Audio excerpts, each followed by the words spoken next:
India's Prime Minister Narendra Modi is up for re-election next year.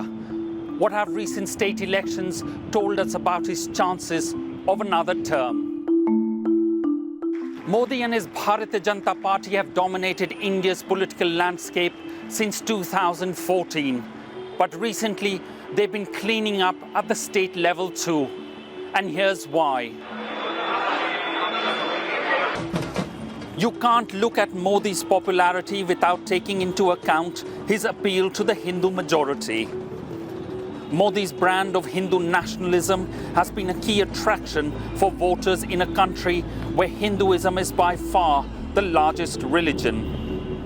But there's more to it than that. Bharat अपनी क्षमताएं पूरे global south के साथ साझा करने के लिए तैयार है. Modi presents himself as a strong authority who can bring development to an aspiring nation, and his appeal is drawn from a number of factors, welfare being one of them. Modi's promise of welfare schemes with better systems to reach the poorest in society has certainly upped his appeal across the board. Everyone's excited. He's also brought in the women. Targeted programs affecting women have proved a clever move in attracting a group who has now become a large part of his electoral fan base. Now let's look at voting. It's interesting to know how Modi's popularity has changed the way people normally vote in state elections. Usually, we would see people voting based on what affects them in their particular region, whereas federal elections are fought over national issues. But Modi has turned the custom on its head. Even in state politics, it's his face on most of the campaign posters, with slogans promising a Modi guarantee at both state and national level. There's also his populist policies, which means adopting a political approach which appeals to ordinary people who feel disregarded by the elite.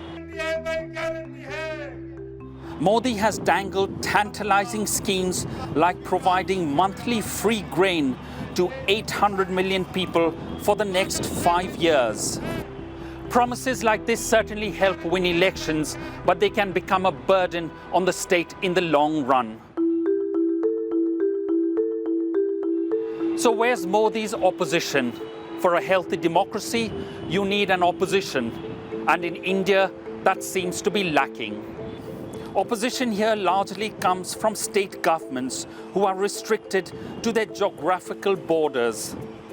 And Congress, under the leadership of the Gandhis, have failed to provide a credible challenge. There was a recent attempt made by 28 opposition parties to take on the Modi powerhouse, but internal rivalries wrecked any cooperation between this alliance.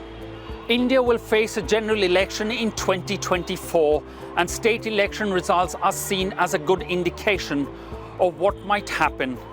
If things continue as they are, with Modi's popularity on the rise and unchallenged by opposition, a third term in power seems a foregone conclusion.